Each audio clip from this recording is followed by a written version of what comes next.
যেটাকে জ্ঞান বলা হয়, ওই জ্ঞান ফেরেশতার মধ্যে আছে কিন্তু নফসের মধ্যে নাই। আর কুকুর এবং গরু এবং ছাগল এই যত পশু জিনিস আছে সমস্ত জিনিসের মধ্যে নফস আছে কিন্তু দিমাগ নাই, ব্রেন নাই, আকল নাই, জ্ঞান নাই, এই সমস্ত জিনিস নাই। কিন্তু জানোর মধ্যে পশুর মধ্যে কি আছে? পশুর মধ্যে কি আছে?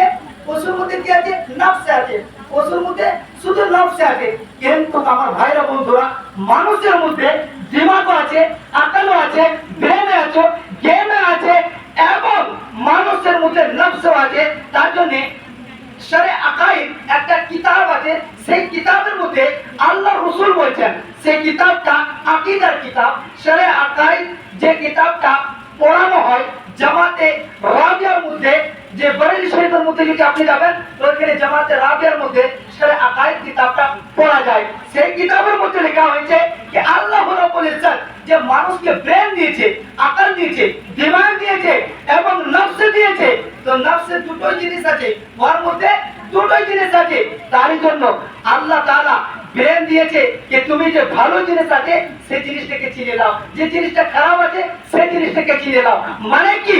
যে আকলের দ্বারা থেকে তুমি বুঝতে পারবে কি চুরি করাটা জায়েজ কি হারাম, শরাব পিয়া মানে মদ খাওয়াটা জায়েজ কি হারাম। যে যদি দিমাগ যার থাকবে সে অবশ্যই বুঝতে পারবে, কিন্তু যার দিমাগ থাকবে না সে গোবর যদি রেখে দেওয়া হয় তো গোবরকে গোবর বুঝবে না, খাবার বলে মনে করে খেয়ে নেবে। যার আকল থাকবে, যার দিমাগ থাকবে সে কিন্তু গোবরটা খাবে না, কিন্তু ওর সামনে যদি ভাত রাখা যায় সে ভাত খেয়ে নেবে।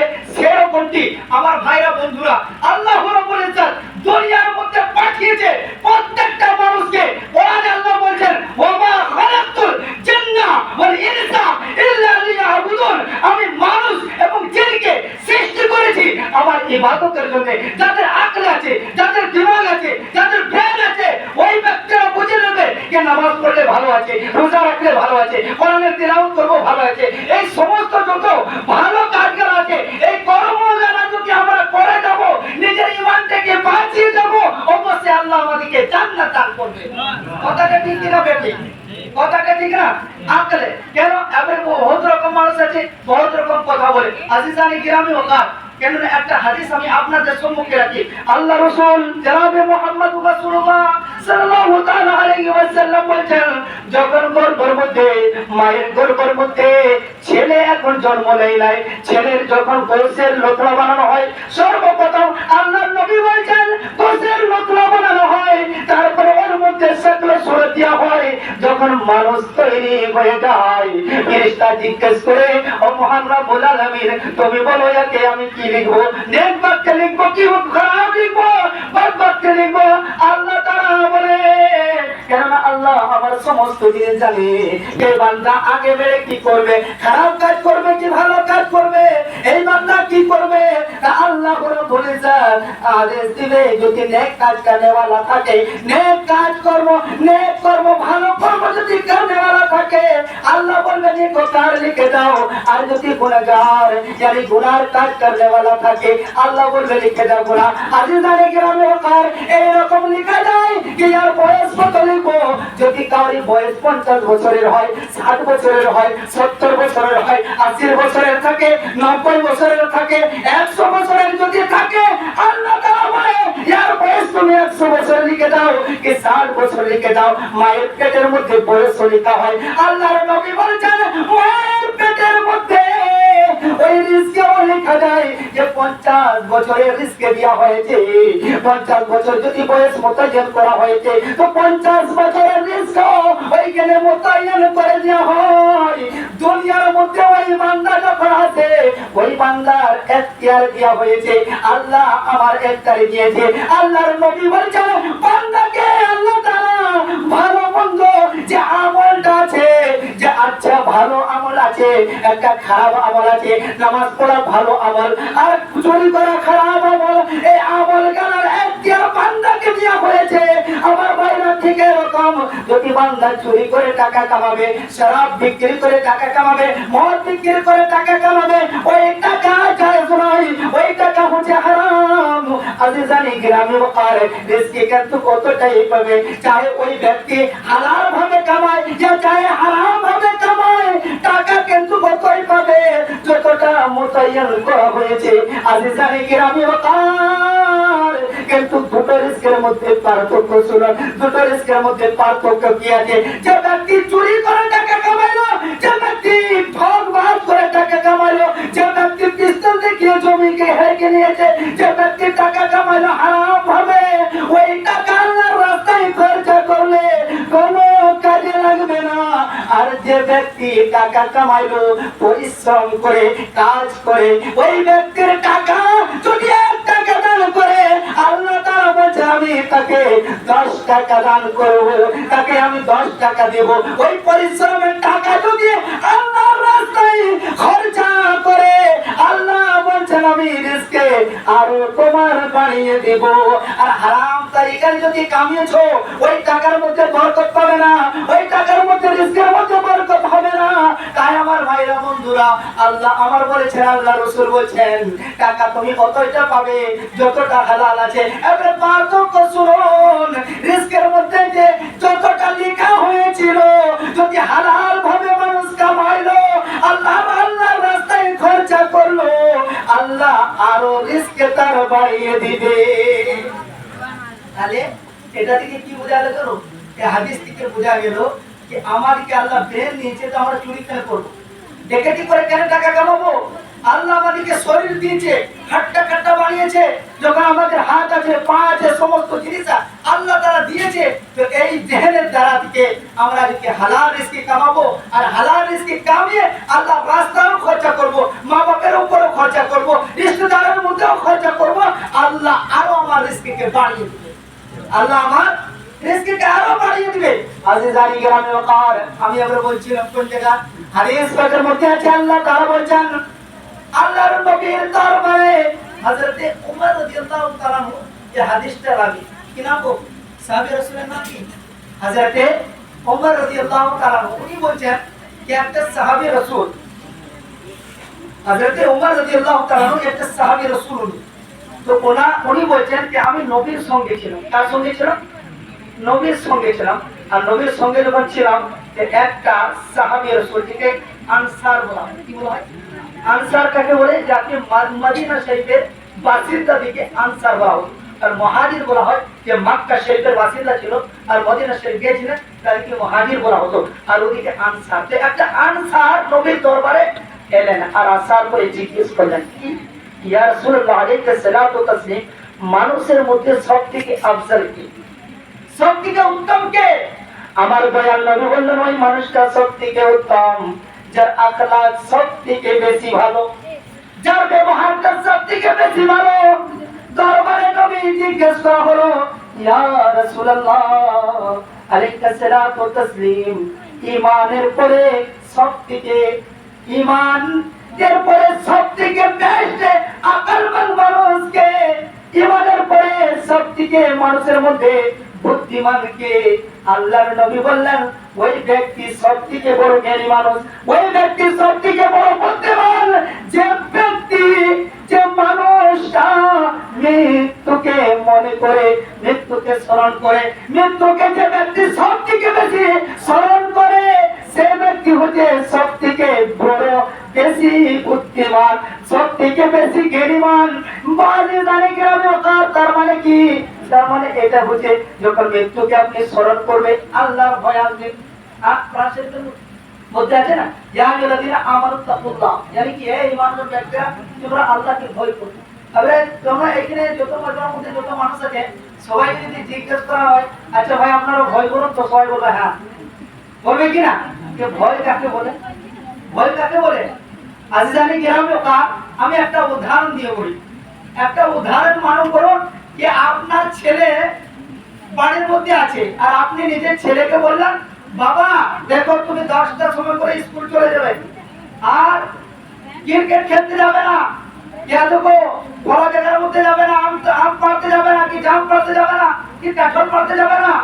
আপনি মানা করে গেলেন, আর কি বলে গেলেন যে 10টার সময় তুমি স্কুল বা টিউশন চলে যাবে।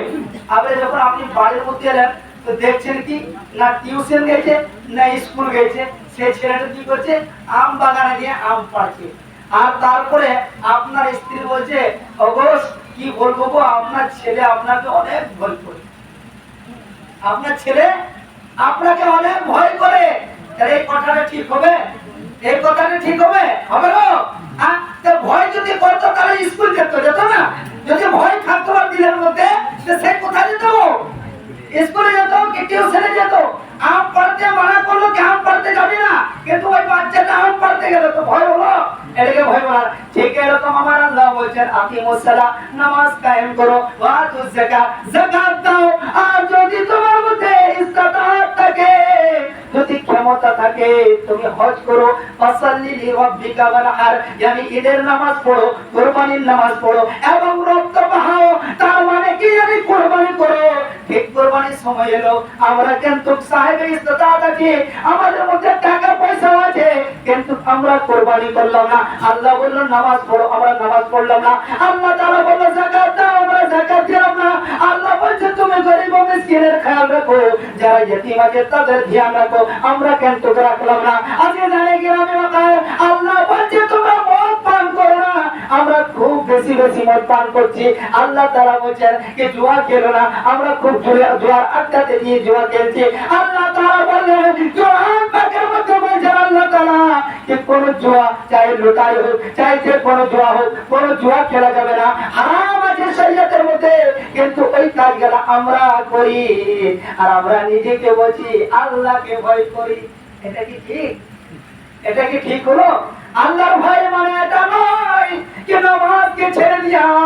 আল্লাহর ভয় যদি থাকতো দিলের মধ্যে, আমাদের যদি দিলের মধ্যে আল্লাহর খৌফ যদি থাকতো, আমরা কখনো মা বাপদের সাতাইতাম না, কখনো রিশতেদারকে কষ্ট দিতাম না, আঘাত দিতাম না, দোস্ত আহবাবকে সঙ্গে ভালো ব্যবহারের সঙ্গে পেশ আসতাম, মা বাপের সম্মান করতাম, যেরকম আমার নবীর প্রিয় সাহাবীরা সম্মান করেছে। এক সাহাবী রাসূলের বয়ান, আমার দয়াল নবী বলছেন সমস্ত সাহাবীরা বসে আছেন, সমস্ত সাহাবী রাসূলরা বসে আছেন, আল্লাহর নবী বলছেন আমি বয়ান করছিলাম, হযরতে হুজুর সাল্লাল্লাহু আলাইহি সাল্লাম বয়ান করছেন সমস্ত সাহাবী রাসূলের দরবারে। এক সাহাবী রাসূল বলছেন নবী আমার বলছেন কি তিন ব্যক্তির জন্য, এক ব্যক্তি আমি শর্টকাটে বয়ান করি, আজকে জানি গ্রামে বাকার তিন ব্যক্তি কি হলো, একটা গর্তের মধ্যে পড়ে গেছে, আর গর্তের মধ্যে পড়ার পরে একটা পাথর কিন্তু সেই গর্তের পাশে এসে গেছে।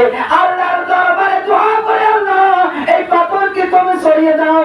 পাথর সরে না, ওর মধ্যে একটা মানুষ ছিল, ওই মানুষটা দুটো হাত তুলে আল্লাহর দরবারে দোয়া করে, এ মহান রব্বুল আলামিন, আমি একটা পাপী মানুষ, আমি একটা গুনাহগার মানুষ, আল্লাহ আমি দুনিয়াতে কোনো ভালো কাজ করি নাই, আল্লাহ আজকে এই যে মুসিবতের মধ্যে রয়েছি, আমি তো কোনো নেক কাজ করি নাই, কিন্তু ওই একটা নেকির কাজ করেছি, সেই নেকির কাজটা হচ্ছে এটাই যে আমার বাপ আমার আব্বা হুজুর তার মধ্যে ঘুমিয়েছিল, আমি এসেছিলাম বাপের কাছে, কেননা আমার আদর ছিল, আল্লাহ আমি সর্বপ্রথম নিজের বাপকে খাওয়াইতাম, তারপরে নিজের স্ত্রীকে খাওয়াইতাম, তারপরে নিজের ছেলে পুলেকে খাওয়াইতাম।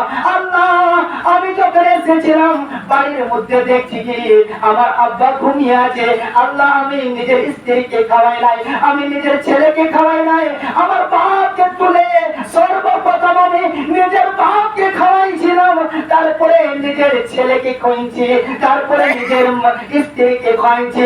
আল্লাহ এই নেকিটা যদি তুমি কবুল করেছো, তো এই নেকির বিনিময়ে আল্লাহ তুমি পাথরকে সরিয়ে দাও। আমার আল্লাহর নবী বলছেন যেরকম ওই বান্দাটা দোয়া করলো আল্লাহর দরবারে, ওই নেকির ওসিলাতে সেই পাথরটা সরে গেল। তাহলে কি বুঝা গেল? নেকি যারা দিকে এই নেকিটাও একটা ওসিলা, নেকি ওসিলা। এই জন্য যে কোনো ছোট বড় গুনাহ, yani নেকির কাজ যেটা চাই মুস্তাহাব হোক, চাই সুন্নাত হোক, চাই ফরজ হোক, চাই ওয়াজিব হোক, সমস্ত সুন্নাত নওয়াফিল গুলো করে থাকেন, কেননা কোন নেকিটা আপনার কবুল হয়ে যাবে এটা কিন্তু গ্যারান্টি নাই, এটা কোনো গ্যারান্টি নাই যে আপনি নামাজ পড়ছেন তো নামাজটাই কবুল হবে, গ্যারান্টি আছে গো? আপনি যে রোজা রেখেছেন রোজাটাই কবুল হবে এটারও কোনো গ্যারান্টি নাই, আপনি যে হজ করেছেন হজটা কবুল হবে কি হবে না এর মধ্যে কোনো গ্যারান্টি নাই। কিন্তু একটা জিনিসের আল্লাহর নবী গ্যারান্টি দিয়েছে, যদি মা বাপ নিজের ছেলের জন্য নিজের সন্তানের জন্য দোয়া করে আল্লাহ আল্লাহ তাআলা সেই দোয়াটাকে রদ করে না, ফৌরন কবুল করে নেয়। সকলে মিলে দুরূদ পড়ুন, আল্লাহুম্মা সাল্লি আলা সাইয়্যিদিনা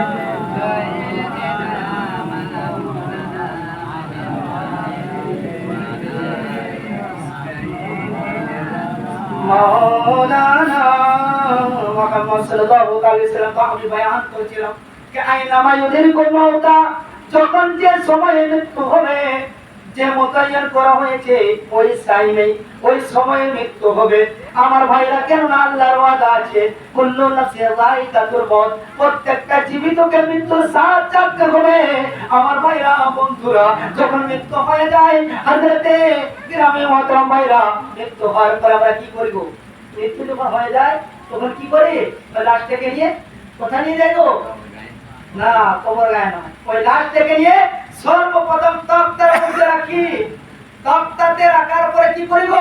সেটাকে গোসল দিই। গোসল দিই না? আমার নবীর কি সুন্দর তরিকা, আমার নবী কি সুন্দর ইসলামী তরিকা দিয়ে গেছে যে সর্বপ্রথম তাকে তুমি গোসল দিয়ে দাও, সর্বপ্রথম ভালোভাবে তাকে আতর মিশিয়ে দাও, ভালোভাবে তাকে তুমি নতুন পোশাক, যেটাকে আমরা বলি কাফন, সে কাফনটাকে পরিয়ে দাও।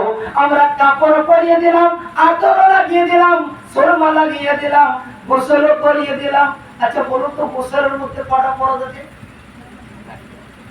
গোসলের মধ্যে একটা ফরজ। কটা গো?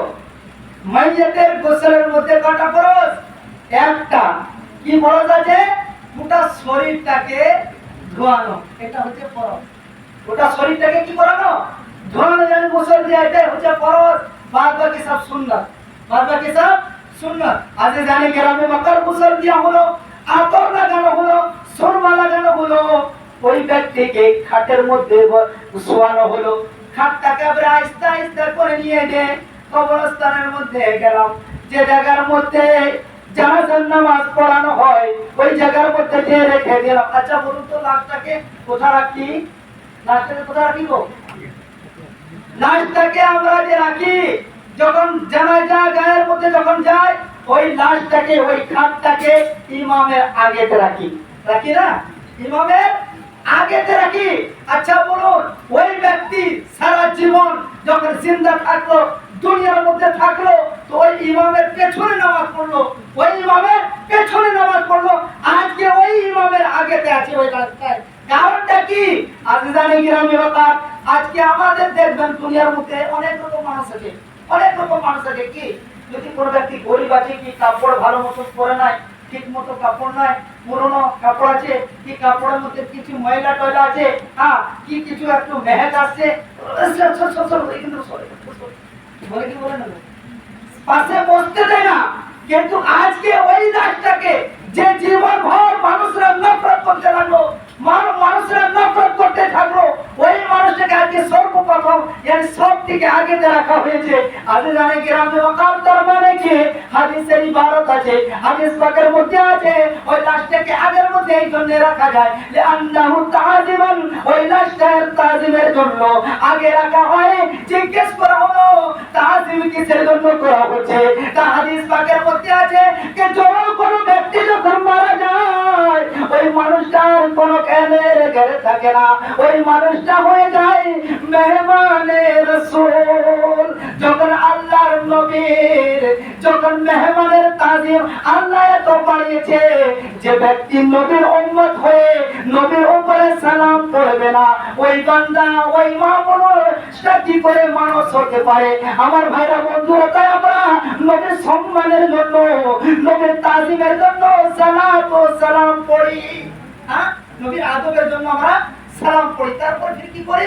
ওই লাশটাকে নিয়ে যেয়ে কবরস্থানে রেখে দিই, মানে কবরের মধ্যে দিয়ে রেখে দিলাম। রাখার পরে হাদিসে আলফাজ আছে, মান রব্বুকা, মান দীনুকা, মান তাকুলু কি হাযার রাজুল। এই তিনটা প্রশ্ন করা। কটা প্রশ্ন করাবো? তিনটা প্রশ্ন। আপনারা তিনটা প্রশ্ন সম্বন্ধে শুনেছেন, কিন্তু আজকে আমি বলি, আসল বুখারী শরীফ কি বলো, হাদিস কিতাব নাম কি বলো? বুখারী শরীফ জলদে সানি সফা নম্বর 1257। কত বললাম? 1257 নম্বর হাদিসের মধ্যে হাদিসটা মওজুদ আছে। একবার আল্লাহর নবী, দয়াল নবী দু জাহানের বাদশা জনাবে মুহাম্মদুর রাসূলুল্লাহ সাল্লাল্লাহু তাআলা আলাইহি ওয়াসাল্লাম আমাদের নবী জনাবে মুহাম্মদুর রাসূলুল্লাহ সাল্লাল্লাহু তাআলা আলাইহি সাল্লাম বলেন সমস্ত সাহাবীর আঞ্জুমান লেগে আছে সমস্ত সাহাবীকে বলেন ও আমার সাহাবীরা শুনো শুনো ও আমার সাহাবীরা শুনো শুনো আমি আল্লাহর সঙ্গে কথা বললাম আমার আল্লাহ বলল কি বলল আমি আল্লাহকে জিজ্ঞেস করলাম ও মহারব্বুল আলামিন তুমি প্রত্যেকটা নবীর উম্মতের জন্য প্রশ্ন রেখেছো কোন নবীর উম্মতের জন্য দুটো প্রশ্ন রেখেছো কবরের মধ্যে কোন নবীর উম্মতের জন্য কবরে একটা প্রশ্ন রেখেছো আল্লাহ তুমি আমার উম্মতের জন্য কয়টা প্রশ্ন রেখেছো আমার আল্লাহ বলল দয়াল নবী আপনার উম্মতের জন্য আমি তিনটা প্রশ্ন রেখেছি কয়টা প্রশ্ন তিনটা প্রশ্ন রেখেছি দয়াল নবী বললেন ও মহারাবুল আলামিন আমার গুনাহগার খাতাকার উম্মতকে যখন প্রথম নম্বর প্রশ্ন করা হবে ওই প্রশ্নটা কি হবে আল্লাহ বললেন মান রব্বুকা yani আমার সম্বন্ধে বলা হবে আল্লাহর সম্বন্ধে বলা হবে কে তোমার রব কে তোমার পালনহার কে ওই বান্দা যদি জবাব না দিতে পারে আমার নবী জিজ্ঞেস করলেন ও মহারাবুল আলামিন আমার গুনাহগার খাতাকার উম্মত যদি জবাব না দিতে পারে তাহলে কি তুমি সেই বান্দাকে ক্ষমা করতে পারবে না কেন আল্লাহ তুমি তো রহমানের রহিম তুমি সত্তার গফফার তুমি তো মাগফিরাত করতে পারো আল্লাহ আমি তাই ইলতিজা করি ওই বান্দার গুনাহকে তুমি maaf করে দিবে প্রথম নম্বর প্রশ্নের যদি উত্তর না দিতে পারে আল্লাহ তুমি ওয়াদা করো যে maaf করে দিবে আমার আল্লাহ বলল ও দয়াল নবী আমি ক্ষমা করে দিব সুবহানাল্লাহ প্রথম নম্বর প্রশ্ন যদি উত্তর না দিতে পারে তাহলে কি করে দেব ক্ষমা করে দেব এটা কে বললো আল্লাহ বললো আল্লাহ নবী কি বলেন দ্বিতীয় নম্বর প্রশ্ন কি হবে দ্বিতীয় নম্বর প্রশ্ন কি হবে তো দ্বিতীয় নম্বর প্রশ্ন আল্লাহ বলেন মান দীনুকা yani তোমার ধর্ম তোমার মাযহাব কি তো আল্লাহ নবী ফির আবার বললেন আল্লাহ তুমি তো রহমান রহিম তুমি তো সত্তার গফফার তুমি দয়ালু তুমি কি ক্ষমা করতে পারবে না যদি আমার উম্মত দ্বিতীয় সওয়ালের প্রশ্নের উত্তর না দিতে পারে আল্লাহ তুমি কি ক্ষমা করবে না আমার আল্লাহ বললেন মেহবুব আমি তোমার ওসিলাতে অবশ্যই তাকে ক্ষমা করে দেব আমার ভাইরা বন্ধুরা আমার নবী ফের জিজ্ঞেস করলেন আল্লাহ যদি তৃতীয় নম্বর প্রশ্ন করা হয় তৃতীয় নম্বর প্রশ্নটা কি আল্লাহ তাআলা ডাইরেক্ট নিজেই বলছে কি তৃতীয় নম্বর প্রশ্নটা করা হবে তোমার সম্পর্কে yani বলা হবে মান কুনতা ফাহাদা রাজুল yani এই ব্যক্তির সম্বন্ধে তুমি কি বলছিলে এই ব্যক্তির সম্বন্ধে তুমি কি বলছিলে দুনিয়ার মধ্যে আমার ভাইরা বন্ধুরা আমি একটা বলি কথা কি আমার দয়াল নবী বলেন আল্লাহ আল্লাহ তাআলা বললেন ও নবী এবারে তুমি নিজেই বলো ও ভাই আমার প্রিয় মেহবুব এবারে তুমি নিজেই বলো তোমার গুনাহগার উম্মত যদি প্রশ্নের উত্তর না দিতে পারে তাহলে আমি কি করব আজিজানি গ্রামে ওয়াকাত আমার নবী এই প্রশ্ন শুনে কিছুক্ষণের জন্য চুপচাপ হয়ে গেল খামোশ হয়ে গেলেন আমার ভাইরা বন্ধুরা আল্লাহর নবী জনাবে মুহাম্মদুর রাসূলুল্লাহ সাল্লাল্লাহু তাআলা আলাইহি ওয়াসাল্লাম কিছুক্ষণ পরে বললেন আল্লাহ ও মহারব্বুল আলামিন তুমি তো দয়ালু আল্লাহ তুমি রহমানুর রহিম আমি তোমার কাছে কিছুই চাই না আমার গুনাহগার উম্মত যদি প্রশ্নের উত্তর না দিতে পারে আল্লাহ আমি এটাই বলতে চাবো যে আমার উম্মতের আমলনামাটা আমার হাতে দিয়ে দিবে বলবে যে আমলনামাটা যে নেকি গুনাহ যেটা আমলনামা থাকে সেই নামায় আমলটা আমার হাতে দিয়ে দিবে আল্লাহর রাসূল বলেন কিয়ামতের দিনে যখন কিয়ামতের দিন মিজান হবে মিজানে যখন হিসাব কিতাব হবে তো যদি রায় জানা বরাবর একটা সরষের পরিমাণ যদি ঈমান থাকে আল্লাহর নবী বলেন সেই নামে সমস্ত গুনাহগারকে বাঁচিয়ে তাকে জান্নাতের মধ্যে দাখিল করে দেব সুবহানাল্লাহ এবার সুবহানাল্লাহ তশরিফ পড়ো আল্লাহু মুহাম্মাদিন সাল্লাল্লাহু আলাইহি ওয়াসাল্লাম নাহনু ইবাদু মুহাম্মাদিন সাল্লাল্লাহু আলাইহি ওয়াসাল্লাম সাল্লাল্লাহু তাআলা আলাইহি ওয়াসাল্লাম আজিজানি গ্রামে ওকার বক্তব্য বাড়ালে অনেক বেড়ে যাবে কেন আমাকে কোথাও পড়ে যেতে হবে ইনশাআল্লাহ আবার কোনো যদি কোনো সময় পাই তো বয়ান করার চেষ্টা করব আমি নিজের বক্তব্যকে এখানে সমাপ্ত করি ওয়া আলাইনা ইল্লাল বালাগ একবার সকলে মিলে কালেমা শরীফ পড়লেন লা ইলাহা ইল্লাল্লাহ মুহাম্মাদুর রাসূলুল্লাহ সাল্লাল্লাহু তাআলা আলাইহি ওয়াসাল্লাম উঠ মুমিন তাজিম আহমদ कीजिए सलात व सलाम पढ़े।